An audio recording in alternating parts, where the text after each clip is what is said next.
बैठिए जी, बैठिए। आइए। Thank you. इससे पहले कि ऑडियंस आपसे कुछ क्वेश्चंस पूछे, मेरे माइंड में एक क्वेश्चन आ रहा है। आईएएस में कितने लोग हैं जो हर साल उसके लिए अपीयर करते हैं? 5 से 6 लाख के आसपास। और सीट्स कितनी है? 1000 अप्रोक्सीमेटली। तो जिनका हो जाता है उनके बारे में तो सब बात करते हैं, जिनका नहीं होता है, जिन्होंने पूरी जान लगाई और जिनका नहीं हुआ, उनका क्या होता है? उनके रिश्तेदार उनकी चिंता करते हैं। वो फिर उनकी चिंता करते हैं। नहीं, मैं आ रहा हूं, मैं आपके क्वेश्चन पे आ रहा हूं। ये पॉइंट इंटरेस्टिंग है, मैं समझना चाहूंगा कैसे। मैं बताऊं। हाँ। मैं दोनों मुद्दों पे बता। हम सब हारने से डरते हैं, और मजेदार बात है कि वो डर हमारी हार की वजह बनता है। 98% केसेस में हारने से क्यों डरते हैं? क्योंकि हम जानते हैं अगर हम हारेंगे तो वो जो पीछे 3 लोग बैठे हैं ना, रिश्तेदार, रिलेटिव्स और फ्रेंड, वो जीने नहीं देंगे।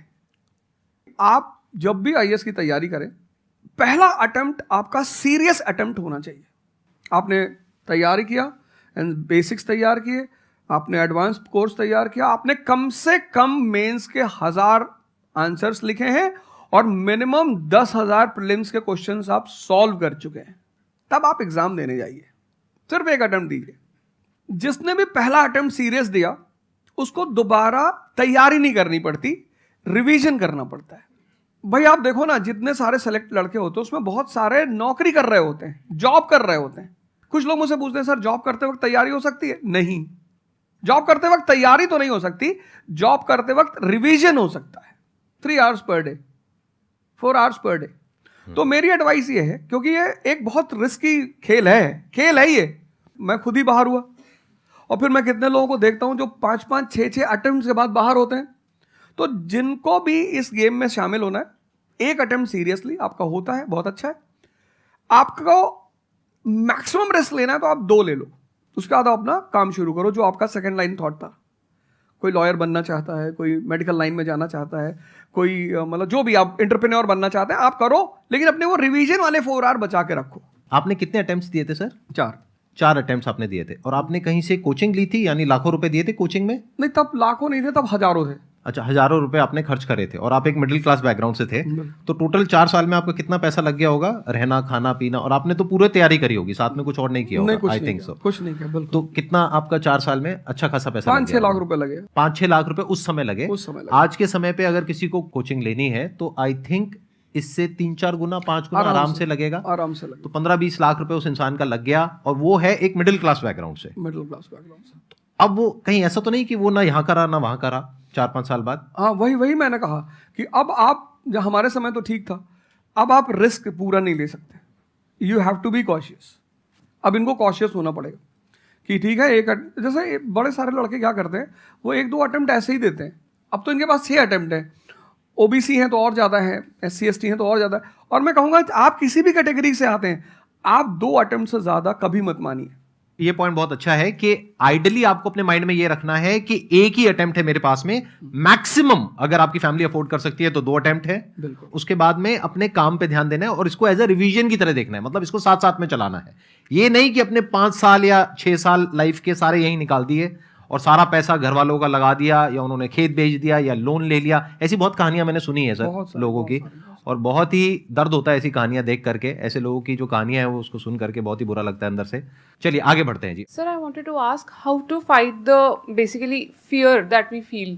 Like there are lot many fears that we face, not only in studies but in each aspect of life. There is some kind of fear. How to fight that? How to come back? How to have that courage in life? Fear बड़ी प्यारी चीज है। हमने कुछ words को बड़ा negative बना लिया है। जैसे अब बच्चा है 2 साल का, उसको तो फियर होता नहीं, उसे कुछ पता नहीं, उसने कोबरा देखा जाके पकड़ लिया। वो तो बाद में घर वालों ने देखा तो पता चला कि भैया कोबरा पकड़ के घूम रहा है। लेकिन हम बड़े हो गए ना, अब हम कोबरा देखेंगे तो वो हमारी बॉडी की जो मैकेनिज्म है वो हमें वार्न करेगी, अलर्ट करेगी। That is natural fear.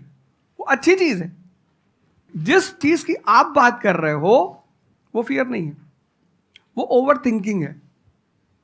आज का जो युवा है वो फियर से परेशान नहीं है, वो ओवर थिंकिंग से परेशान है।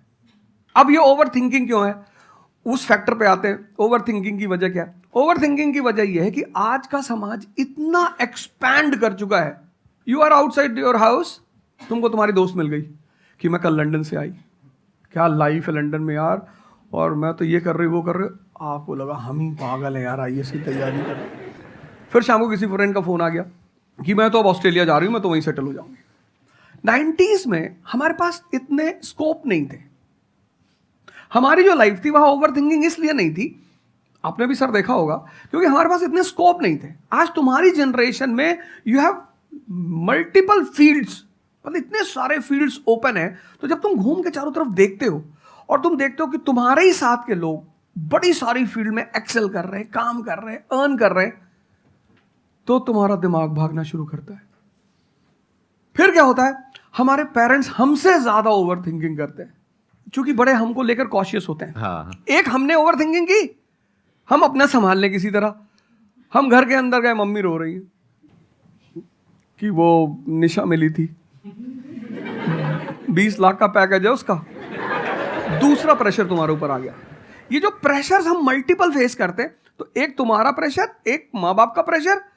पता लगा बुआ जी ने रात में फोन कर दिया, क्या कर रही हो जी, तुम सारे लोग प्रेशर से लड़ रहे हो इस वक्त, मल्टीपल फ्रंट पे। ये कोई फियर वुअर नहीं है।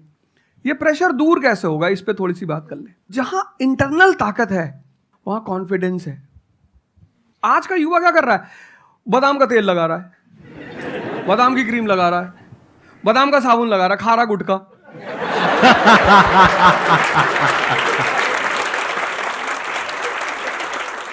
आप लोगों को चूंकि हर तरफ प्रेशर झेलना है, तो प्रेशर झेलने का सबसे अच्छा तरीका होता है इंटरनल पावर।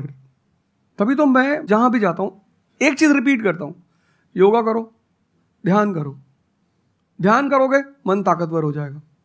सर आपने जैसे कि अभी बोला कि मेंटल स्टेट के लिए एक्सरसाइज करो, योगा करो, तो पहले तो मैं फिजियोथेरेपिस्ट हूँ, ठीक है। मैं सुबह से मतलब योगा एक्सरसाइज है मेरा डेली रूटीन है, करना भी और कराना भी। उसके बाद भी at the end of the day मैं डिप्रेस हो जाती हूँ। ये नहीं कि मन नहीं लगता, इस चीज़ में ही मन लगता है, फैमिली से भी पूरा मन लगता है, ठीक है। उसके बाद भी end of the day depress हो जाती हूँ। तो उसको डिप्रेशन कैसे कम करी जाए? हम किसके साथ रहते हैं वो बहुत इंपॉर्टेंट है। मेरे एक दोस्त मेरे साथ आ रहे थे आज से करीब 7-8 साल पहले, धौला कुआं से। रात का टाइम था और हम दोनों, मैं गाड़ी चला रहा था, हम इंडिया गेट के सामने से निकले तो उन्होंने मुझसे कहा कि अब हम बुढ़े हो गए हैं।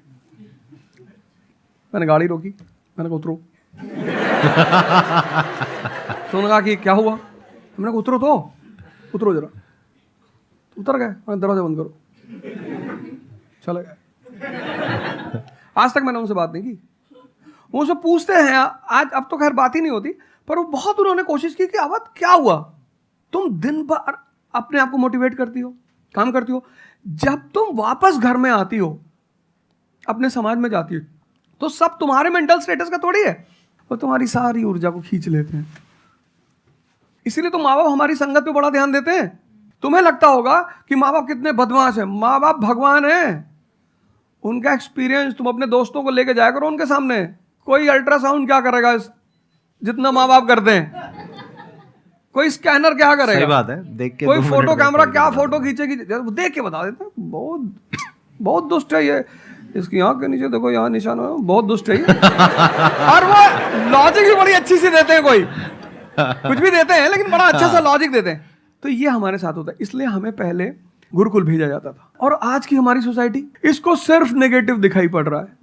मैं अभी अब घर गया था, हमसे लोग कह रहे भैया 24 का चुनाव लड़ोगे? मैंने कहा यार पॉलिटिकल पार्टियां कह रही कि तुम सीधे प्रधानमंत्री बन जाओ। अननेसेसरी परेशान किए हुए, अननेसेसरी दूसरों से मत। और ये एक जगह का नहीं है, ये यूनिवर्सल हो चुका है। तुमने कह दिया कि मैं आईएएस की तैयारी कर रही हूँ, अरे नहीं होता किसी का। तिवारी जी की लड़की दी थी, 2 साल बाद पागल हो गई। तुम इतने डिप्रेस समाज में रह रहे हो। वो तो महेश्वरी जी जैसे लोग हैं जिन्होंने बहुत लोगों को जिंदा कर रखा है। Thank you sir.